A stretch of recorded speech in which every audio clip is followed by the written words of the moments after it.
It's my second time here at Drums Etc. as well. Adam had me over to talk about basically how to make money as a musician, and this is just what I love. I love talking music and I love talking business, no BS. My angle is transparency. If I don't know the answer, I'm not gonna make an answer up. And I will always, always, always identify what's my opinion versus what's sort of a fact. Sometimes we don't like the facts, and we will deal with it. Like we talked about, the internet will deal with it for us. We have a limited time today, unfortunately. We have a half an hour and then a 15-minute Q&A, but I am going to focus on how to use social media to book successful tours in new markets. When I talk about new markets, I basically mean like cities and pockets of areas that is not our hometown. So Philly would be a new market, New York City would be a new market, Baltimore, Maryland would be a new market. My name's Athena. I'm a proud member of two indie rock bands, Prism Waves, Circuit Villains. Prism Waves is kind of like a Radiohead, Circuit Villains like a Queens of the Stone Age. So you probably would have never heard of us. But I do my very, very best to always throw myself under the bus so that other people can learn from my mistakes. We've done a lot of incredible things. And we've done a lot of we've made a lot of expensive mistakes. So I really enjoy sharing those lessons, those wins, and those stumbles to help as many people that are interested. My goal for today, in the next 30 minutes, is to show you how I utilize social media and also off social media to find bands to play with, to do venue research and outreach, to make fans, although unfortunately we won't be able to go too far into that one because that's a whole other beast.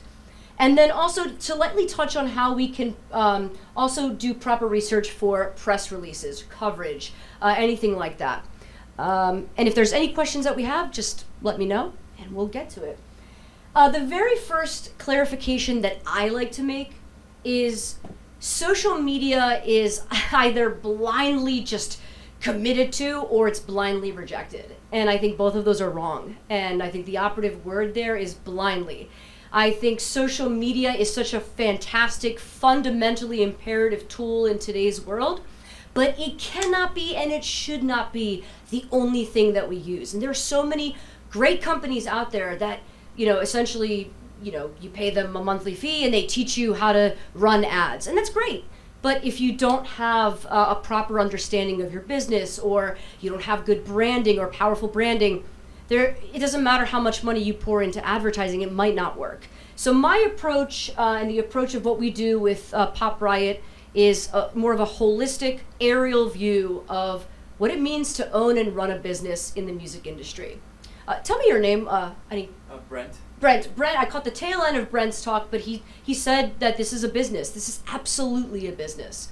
And the goal of a business is to make more than you spend. Now, of course, I mean money, but that also can be measured in other ways. I don't care if money is music is a part-time thing for you or a full-time thing. I don't care if you say, I don't really care about money. There is something that we care about. And when we play shows and when we try to find fans, it might not be money that we initially care about. It might be exposure, support, or fans. Everything can be boiled down to something that we can measure.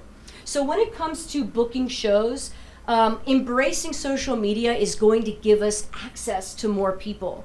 And I think the most important thing is when we start realizing that we now, in the last 15 years, have access to almost anyone around the world. Of course, there's some restrictions because of rules that are coming up as they should be. We didn't have that 15 years ago. Now, in the age of MySpace, good old MySpace, that was pretty much the pinnacle, the apex of social media, where if you were like, hey, I want to find a bunch of indie rock bands in New York City, Lancaster, Philly, they were all there, and they were all active, and it was a beautiful time. We don't live in that time anymore. So right now, what we unfortunately have to think about is the difference between organic and paid traffic. I promise you it's not the end of the world. The best way that I have found to think about organic and paid traffic is imagine standing on your porch and going, come to my show, I'm playing at insert venue. Yeah. Well, that's only going to be heard by the people that physically hear your voice. Whether you're in a busy intersection, or maybe your house is in a secluded area, you might not get as much foot traffic. Organic posting is really just how far can your voice naturally go. Paid traffic is like me opening up a drum store and saying, well, instead of just telling people about it, I'm going to go ahead and take out an ad in the newspaper. I'm going to get a little commercial here. I'm going to pay for space so that people, certain traffic, can see it.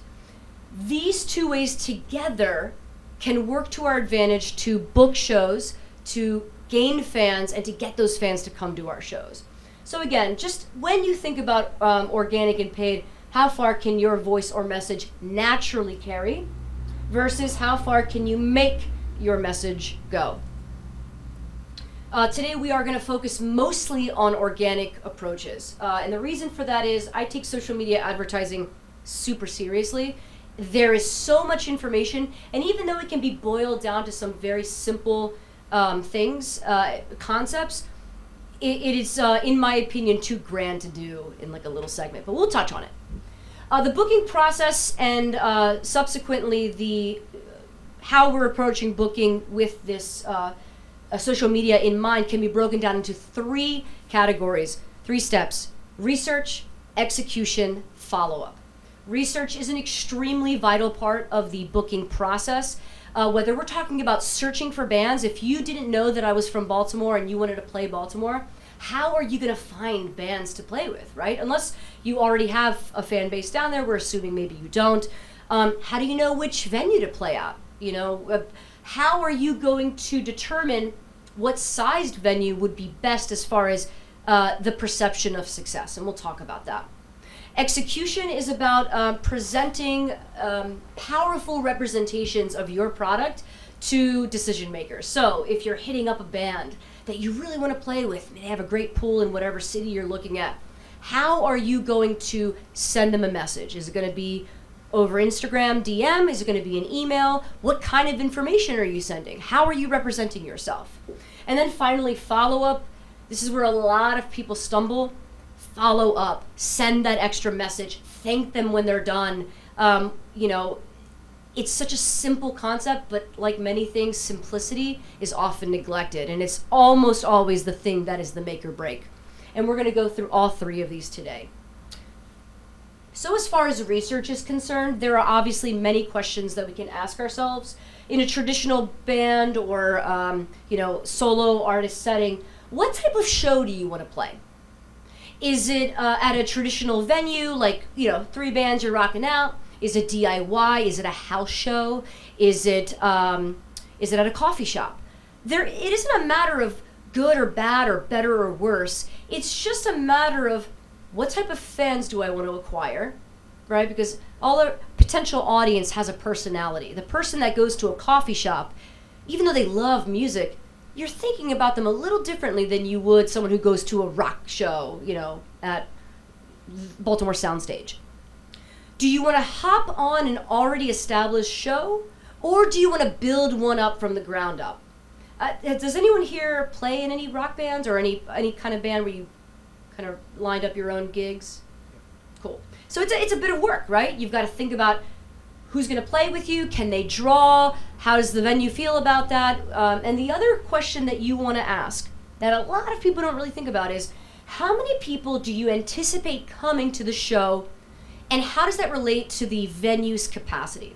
Now, this is my opinion, but the shows that I have played where I have intentionally booked a smaller capacity room have been more memorable, and I would argue more successful than those where I have lined up 5 bands and we're in this 1,000 capacity room. If 300 people come to a 1,000 capacity room, that's 300 people, that's great. It looks and feels very different than a 200 person attended, 200 attended show at a 250 capacity room. Even though there are 100 less people, it's crowded, it's sweaty, everyone's gonna remember, oh my God, that show was so busy, it was so crowded, it was great. So there is no wrong answer, But perception is powerful, because if you're starting to think, all right, cool, I want to do bigger shows, got to get a photographer. Imagine what the photos are going to look like when you have a smaller venue that's jam-packed full of people versus if you went to a larger venue and you didn't quite meet that ratio threshold. So those are the preliminary questions that I would ask myself before I even think about booking shows. So to kind of get into the meat of researching whether you want to do venues or festivals, these are the four main things that I do. If I don't have any idea what venues are in a specific city, one of the first things I'll do is Google. I'll Google live venues, and then I'll add that city. It's a little tedious because you never really know what you're going to get, but that's why I always cross-reference with both social media and Indie on the Move. Has anyone ever heard of indieonthemove.com? Indie on the Move has been around for, I think Kyle still runs it, at least 15 years, definitely 10. I will show you, in fact, I will show you what it looks like right now. We're going to come back to it, but Indie on the Move is essentially a database where it lists every single venue in the United States and I believe Canada. So we can come back to this and explore a little bit more. Let's just take a quick gander now so you can see what I'm talking about. In fact, let's do something together. We'll do live music venue, Baltimore. Cool, we got Power Plant Live, we got Baltimore Soundstage, Indie Music. Oh, interesting, that's great. Very, very different settings. So let's say you guys probably have no idea what any of these are like. So one of the first things that I would recommend is going here and saying, okay, let's go, all right, we'll go to Maryland, Baltimore. We're gonna search and we're gonna see what's up. Sidebar, Autobar, Metro Baltimore, yes. All right, let's find, okay, Baltimore Soundstage. And get a bit more information here. Ooh, sorry about that. A bit more information here. It's not complete information, but you can start to see who's, now I know Adam. Adam Savage books Soundstage and he books Metro Gallery. He is fantastic. If you ever wanted to play Baltimore, he is so kind and so generous to touring bands. So now you have a bit more information here. You know, you could see photos, you could see what the stage is like. I'll be honest with you, comments on this webpage, you can read them if you want. I don't really take too much stock. I like to do a little bit more research before I say yay or nay based on comments on Indie on the Move. The other thing that I do is I go to the venue's webpage. So right here we have Baltimore Soundstage's webpage. Now, I'm going to come back to this to explain why I think that's important. But for now, you can at least see that as you're gathering information on the markets that you want to hit, that's the first place that I would go if you have absolutely no idea who's out there. What I would then do, my second layer of research, is to go to Instagram, to go and see how their activity is. Facebook, I still think there's a lot of value in Facebook, not just for research, but you know, also acquiring fans. Although right now, the longer the longer time goes, the older the users of Facebook become. That doesn't mean they're not valuable, but it becomes more of a really strong research market for me. And I'll explain that when we go to the next slide. So you're starting to do preliminary research. The venue's webpage, like I said, is invaluable. Almost every webpage will have a fully functional calendar that's available directly on their .com. You can not only see who's playing, you can get a real feel for the personality. What type of music do they play, or what type of music do they want? Do they have a lot of local bands? Is it just massive touring bands? And that's the information that's really valuable. The other bit of information that's really important, see if they have it here. They do rentals. Cool. Let's see what they got for us. So for Soundstage, interestingly enough, oh, they might have it FAQs. We're doing research together, guys. Every webpage should have a section where they will give bands information on how to book shows. Soundstage does not seem to have that information. It's very interesting. Oh, here we go. Cool. Here we go. So it's not always going to be in the same place. That's why we do research.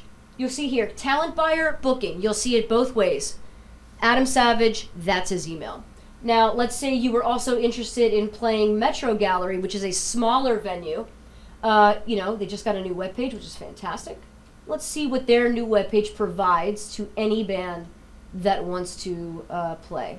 Booking at themetrogallery.net. The one thing that I will always recommend is that scour their webpage to see what preferences they leave for prospective bands. And when I say preferences, what I mean is, if you want to play at drums, etc., please send us an EPK and do not attach MP3s. Well, the last thing you're going to want to do is attach an MP3, because it shows that you didn't do research. It shows that you didn't consider what they wanted. Now, you don't know why. It could be annoying to the booking agent. It could just be that maybe they have a lot of information and they don't want their email to get filled. Do your research. Keep a spreadsheet if you want it. If you're booking a tour, I think a spreadsheet would be fantastic. If you're sort of saying, hey, I want to feel this stuff out, just leave yourself a little note. I promise you, as you're outreaching more and more to more venues, it can get a little confusing. I will admit I go a little overboard with the note-taking, but I want to make sure that I'm addressing the right person. And then I have all the information that I need. So let's say that we found a show that we wanted to be a part of, or in the course of our research, we found a few bands that we really wanted to play with. We reach out to them, and as we scour and research and try to gather as much information as we can before the actual outreach, we need to ask ourselves, okay, what is this venue showing me? Right? We talked about what kind of shows that they put on. Do they cater to a local community? What bands are playing? Write down their names. Do some research. Listen to their music. Who's hosting? Right? Is it presented by someone? If it's presented by someone, then that's probably a promoter or promotional company, which means if they're booking that show, they're probably booking other shows. So it kind of bridges the gap between, who do I go to and, the actual show itself. And you can reach out to them and say, hey, I'm a band from Lancaster, Pennsylvania. Here's my music. Saw that you're putting on this show. Can you help me out? Here's what I do. I promise you, at least the ones that I've dealt with and the friends that I have that are promoters, they're really open to bringing out-of-state bands in-state. The other thing that I love about using a venue's official webpage is that you can kind of catch a glimpse of what touring or national bands are coming through and if they need an opener. So in my experience, so let's say I'm at Metro's webpage and I want to check out their upcoming events. Cool. Now, going through, again, this takes a little bit of time. Almost always, you'll see the performing band and then 2 openers. There's sometimes 3, but if it's a touring band, it's probably going to be a total of a 3-band bill. With that assumption in mind, let's say that I saw Briscoe with Lighthearted. And I thought to myself, okay, cool, I'm only seeing 1 opener. Maybe I'll hit them up. Or what you'll find, and I'm not sure if it's going to show it just off the bat, they might say TBA. They'll say band TBA. When you start to see that, or if there is a show, even if it does have the 2 supporting acts, if there's a show that's really interesting you, send an email. And I'll go through the materials that I would recommend that you send. Ask to open a show. If you're doing it for your own market, let's say you pool really well in Lancaster, send, hey, I pulled X number of people at this venue. Here's a video press kit which we'll review. It never hurts to send an email. And not a lot of bands surprisingly do this. Now promoters and talent buyers, of course, will have their list of bands. But again, my research is that if you're easy to work with, if you've shown that you're working hard and pulled people, they'll quickly add you. They're not like gatekeepers or anything. They just want to know who's out there doing stuff. So sending an email and saying, hey, I saw that, this band is playing on August 25th. Do they have a slot available for an opening band. Here's what we can do. Or, hey, we're coming through. We'd love to hop on a show. I know for a fact Adam, who books Metro and Soundstage, like I said, is super generous dude, very approachable. If you're a touring band and you said, hey, I really want to play in Baltimore, I'm going to be in town this weekend and this weekend, are there any shows that I can hop on? I promise you he'll give it his all. And that's a wonderful thing to just know that is available out there for you. So, again, go to any venue's official webpage, see what information that is giving you. And you can excuse the sniffling here.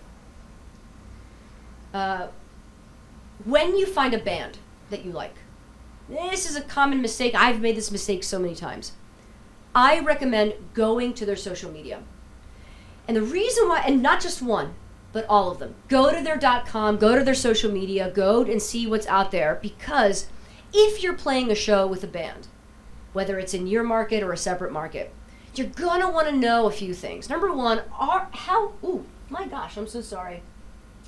Did not have that up for you. How often are they playing? Now, the reason I ask this is because if they're playing a venue, a ticketed show every week, are they going to pull hard for you? Hey, if they're capable of selling 20, 50, 100 tickets every week, that's fantastic. I know one of my favorite artists is St. Vincent. I love St. Vincent. If St. Vincent played every week, even I as a fan would go, I'm not really going to, I'll go to the next one. Because I know that she's playing all the time.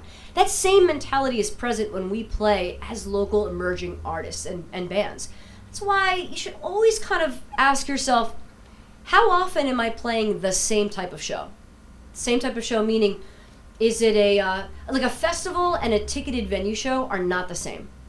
Because almost always a festival is not going to require any ticket sales. It might also have a built-in crowd. A ticketed venue show, I don't care who you're playing with. I know you might. This is where the eye rolls might start to happen. They depend on tickets, right? If the Foo Fighters played a gig and no one came, what would happen, right? So we're not going to go down the route of pay to play or tickets or anything like that, because that would cause a stir. So we'll pause, pump the brakes, and say, first question: how often is this band playing? How can they help me? Do they bring people at these shows? Are they themselves emerging? Now, that doesn't mean that you can't play with them. You just have to be okay with the investment. We played a smaller show in Lancaster. It was in a DIY venue. It was incredible. Now, there were maybe 25 people there. If I were to compare that to what we do in Baltimore, it's a fraction of what we do. But every single person was attentive. Every single person got something. I could safely say we made 25 fans. That ratio is really impressive. So don't just look at the numbers, but you want to make sure that the bands that you're reaching out to, and even the venues themselves, are really invested in what you're doing, right? There are unfortunately a lot of bands out there that'll do like throwaway gigs. Having a throwaway gig is fine if everyone involved in that gig understands your position, right? If you're just hosting your own gig, or, Adam says, hey, let's do a little gig here at the shop, no pressure, right? There's less of a pressure for me to sell or to do this because there's no measurable expectation. But if you guys are coming to Baltimore and I'm like, yeah, man, we're going to get you people, don't worry, and you show up and I'm like, it's kind of a throwaway show. How would that make you feel, right? So we want to start to do research and make sure that the people that we play with are at least trying to make this a special thing for us.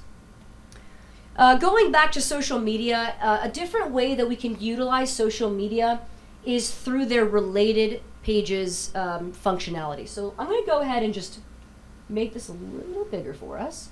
Let's pause real quick. Now, we're using Metro Gallery again as an example. This is on Instagram. And what you'll see is I've now gone onto Metro Gallery's site. If I go here to this little dude right here, you're going to see that Instagram suggests a bunch of pages based on activity, right? I've gone to Union Stage. Same thing. I'm going to click this little guy with the plus sign, and it calculates a whole bunch of pages that I might like. Now, let me pause this real quick. Let me just take it back. Now, I'm going to pause.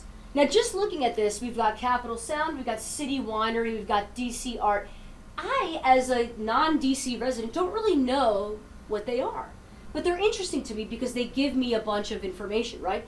I could go ahead and go on that webpage and see what it is. Can I benefit from it at all? DC City Winery, okay, fine, it's a winery. Do they host shows? If they're affiliated with Union Stage, probably so. This is where that research is really important. So let's see what we can get from here, right? Got Union Stage, okay, cool. State Theater, Ram's Head, oh yeah, Ram's Head on Stage, that's a great venue. Let's go ahead and click on that. Same thing, right? This is in the Annapolis area, so another market altogether. Let's say I want to play there. I'm going to get some more information. I hit their link. Now I'm on their webpage, right? I'm going to their webpage, doing research. Now, same thing, right? Now that I found a venue I want to play at, I have access to their information. I can go to contact, and I can see, all right, do they have any information for me? Aha, artist booking. So now, as Annapolis for me, and that area is just as much of a different market as it would be for you. I've never played Annapolis, maybe once forever ago, but that place doesn't exist anymore. So this type of research is something that I already do. So again, it depends on how much you like research. I think it's very vital. Now I tend to like it a little too much. But what you can do is you can start to gather information based on what you're seeing. Now, what did we just do? We found a venue. We can go through their calendar. What bands are playing? Oh, cool. Now I see what type of Annapolis bands are out there. If you're looking for a show now, I suggest booking 3 to 5 months in advance. Now, I like doing that because I like to do a little bit of advertising on social media just to see if I can get a little bit of interest there. I also like to take my time and make sure that I have, my ducks in a row. It's a little harder as someone who has hosted out-of-state bands. I will say it's a little difficult when someone's like, hey, I'm touring next week, can you help me out? Because they could be an awesome band that I do want to help out, but I need more than a week to find the right venue or to, get the people involved. So don't be afraid to give yourself time. So it wouldn't hurt you to go onto some web pages right now, see who's playing, listen to their music and go, yeah, I'm going to reach out to them. Hey, you want to play in 3 or 4 months? Blah, blah, blah. They could say yes or no. Well, now you know a band in a market you had no idea about. So using Instagram to find venues, festivals, media outlets, it is so awesome. Now, I would be remiss to not say this little warning because I fall victim to it. Make your research time research time. We are on social media, which means we have distraction right there in front of us. I have fallen victim to that so many times. I guarantee you're probably better at that than I am, better at self-control. But do keep in mind that treat this like a business. When we do sales, when we do marketing, research and development is a huge part of the equation that determines the success of an ad or a campaign. So treat it the same way. It's going to be a huge indicator at how successful your show might be. So if you have any questions moving forward, please don't hesitate to ask. I know I'm moving a little fast here, but we have until when? Until 5:30 technically, with Q&A. I always do this. I'm so sorry, guys. Oh, it's all good. Too much talking. I will go quickly, but not too quickly. Hashtags. This is me. I have not found too much success with hashtags because way too many people use hashtags that aren't directly related. If you have found success, great. It would not be right of me to say don't do these at all. Just you may or may not. That's a blank page. No, it's not a blank page. It was a blank page to me. This is a quick little video that I threw together of how you can utilize Facebook to do research. Let's say you were interested in booking festivals. Festivals are so effective. It's so easy to find fans at festivals. Why? Because if I'm going to a music festival, I'm there for music. I'm there to consume music. So the profile of our potential audience is already there waiting to hear good music. So let's take a quick look at this. I'm on my profile. So what I'm going to do is I'm going to hit this little grid right here. We're going to go to events. there we have it. If we were just scroll down, we would see all the events in our area. But I'm going to type in festivals. I'm going to look for festivals. Okay, well, this is me showing you what's available. Let's type festival. So, in my area, here we go. Main Street Music Festival is happening tomorrow. There's a whole bunch of festivals that we can go through, tease apart, see what's there. And from there, let's say we wanted to see what was happening next month. We write them down. Every festival should have their own webpage. At least they should have, for sure, social media. Do your research, check everything. Even if you don't use Facebook, just go on there and see if they have any other information on there. Haverford Music Festival is in PA, is one of my favorite festivals to play. We have made so many fans there, and this was found through a random search. And Al, I don't know if Al's still the guy booking it, but that team is incredible. So that is something to most certainly keep in mind. We went through Indie on the Move. I'm going to very quickly go through venue outreach. Now, we did talk about rules. Are there any rules? How do they prefer that information? As far as what to send, I highly, highly recommend a one-sheet and a video press kit. A one-sheet is exactly like what it sounds like. It is a condensed press kit where you're having a photo of yourself, a quote, a very concise and engaging bio, your contact information. I would recommend having it be congruent with your visual branding. If we had a little bit more time, I would love nothing more than to send it to you. Maybe this is something we can do later on another time here at Drums, etc. As far as your email, this is what's worked for me. I keep my body informative and concise, especially if I'm adding in a one sheet and a video press kit. And here's how I do my subjects. Booking, whatever your band name is, if you have representation or you're using, like I have Pop Riot Music Group, that's our label. So when I book one of our bands, booking Prism Waves / Pop Riot Music Group, and then I put the date range that I'm looking for. So one of our bands, Red Valley Nursery. If you were in Red Valley Nursery and you did not have representation, you obviously would just forego the representation and it would look like what that bottom line is. If you are representing yourself, I highly recommend you use the following sentence. This is Athena from Pop Riot Music Group representing Prism Waves as both management and member. Now what that does is that it solidifies you as the point of contact, but it also makes it seem like you are the person in charge. I cannot tell you how many emails lack professionalism. And this is something that I have heard from booking agents all across Maryland. They cannot stand emails that are like, hey man, here, can I play this day? You might know the booking. God, even if I know the booking agent, I am still, hey, this is Athena. I might not do the whole as management and member if I know them personally, but every outreach is professional. Here you go. Here's my video press kit. Here's this. As both management and member, I cannot tell you how important that line is. Now, I mentioned a video press kit. If you take away one thing from today, it will be this.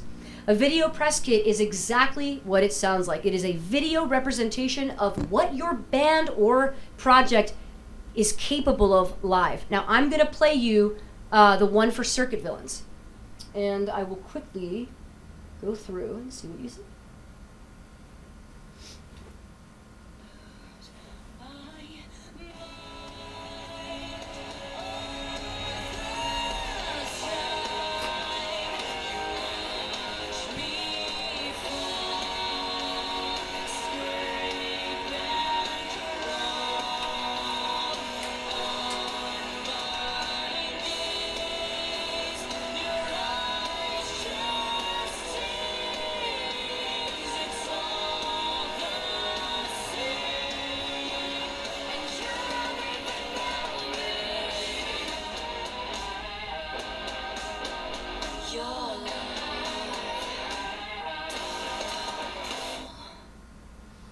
If you were a booking agent, what would that video tell you about this band?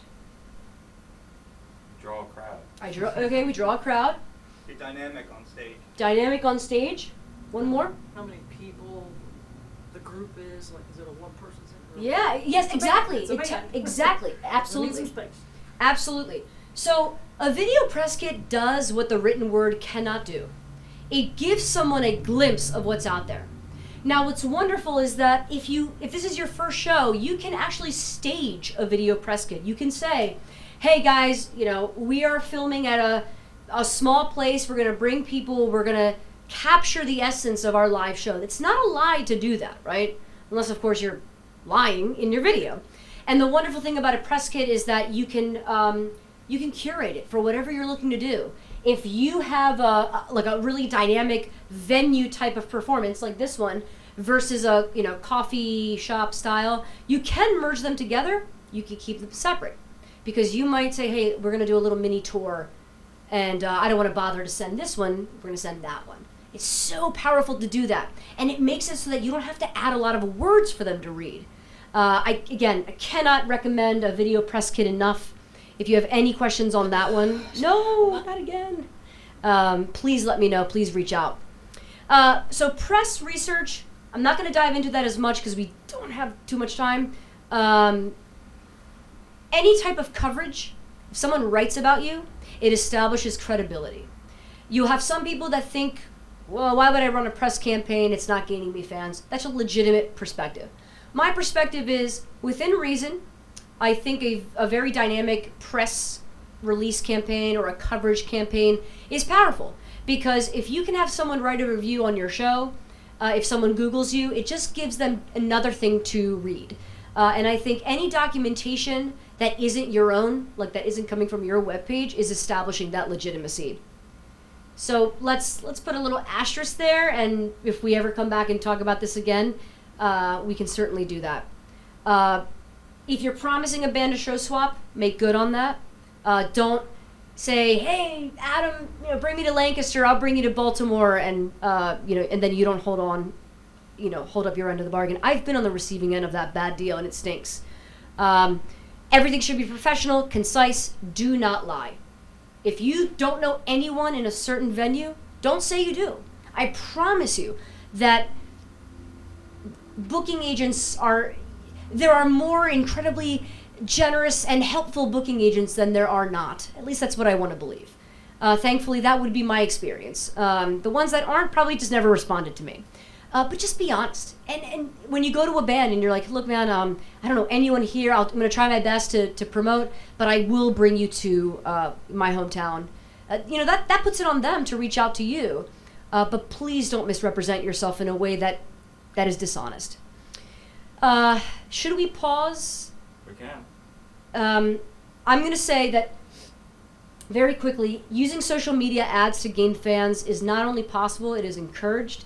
I wish we had more time to dive into it, but I'm almost glad that we don't because it requires a different sort of mindset. It is very easy to spend a lot of money on ill-prepared and ill-researched social media ads. Social media ads are my passion. I know, it's exciting. But I think that they're so powerful. And there are ways that we can test in an inexpensive way, but I don't think that it's not the only thing that's out there. So maybe bug Adam for another day here, and I would love nothing more than to show you guys how I set up my ads, how much lead time. What I will say is think of social media ads like any sales, right? For those of us, when I say the used car salesman, you guys know what I'm talking about, or you can see that slick hair and whatever. What does he do? He's always pushing you. He's pushing too fast, too far. Yeah, man, come on. You wanna come to my show, right? Come on, man. You wanna buy? I'm sure we've all seen this, right? You're scrolling online and you get an ad, and it's like, we did a thing in all lowercase, right? And then underneath it's like, share, new album, do this, do that. Has anyone ever gone, you know what? I don't know who that band is, but they told me to share, and I'm gonna go ahead and share. Probably zero of us have done that. Why? Because it's intrusive, right? That's not how good sales work. Good sales is all about establishing and developing a relationship. And fortunately, social media does allow us to do that. It does take time. And even though there are proven ways that we can use influence and persuasion to sort of guide the answer that we want, we still want it to be honest. Right? We don't want to misrepresent ourselves. We don't ever want to make a complete stranger feel like they're being forced to do something. think of your favorite song. Where did you hear it, right? You probably heard it on the radio, at a show, maybe online. But it was your decision. You were like, man, I really like this band. It was your decision that made the liking of it so powerful. If I shoved my band Spotify in your face, you'd be like, what? Get out of here. So think of ads the same way. So I'm gonna pump the brakes here, and I will say that if any of this was of any interest to you, please let me know. We actually run a music industry course called the Cadence Labs. We focus on teaching musicians how to make money from their art, but having never compromised on their creative ideals. If you have any questions, let me know. But let's pump the brakes, and we will talk about whatever it is that you guys want to talk We've got about. a couple minutes for Q&A. Yeah, thank you. Yes. Cool.